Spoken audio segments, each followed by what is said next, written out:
Picture this. You are playing Roost Tubes. Lap 1 is mediocre. 24-24. Lap 2 is a decent 23-20. You may still get a PB if everything goes right, you think. You get a strong speed ghost from the first uphill. This is it. Despite being nervous, you manage to corner the long turn magnificently. The downhill. You hear a thump.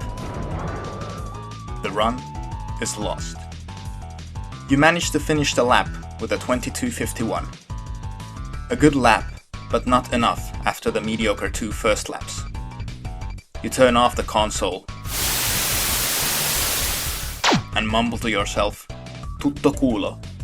It is old luck, you think, and maybe it is.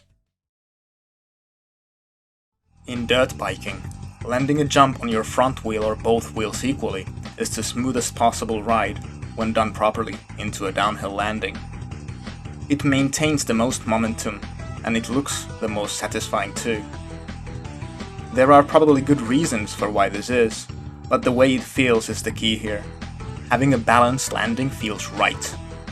This is something that gamers may also feel in physics-based racing games like Trackmania. The 4-wheel landing is a mysterious mechanic. Failing to get it, aka a 2-wheel land, can kill your run, just due to what seems like bad luck.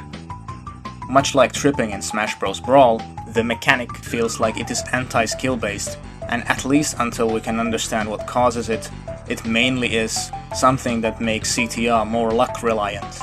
Thus, when CTR players say they did not get a 4-wheel land, they mean this thump that I mentioned earlier. What causes it? Is it random? I have no clue.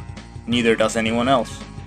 Even with the knowledge of the game's code becoming more available, understanding CTR landing physics is totally beyond us. It is deterministic, that much we know. Performing the same exact jump, we can basically guarantee a 4-wheel landing. But what are the variables that determine it? That we do not know.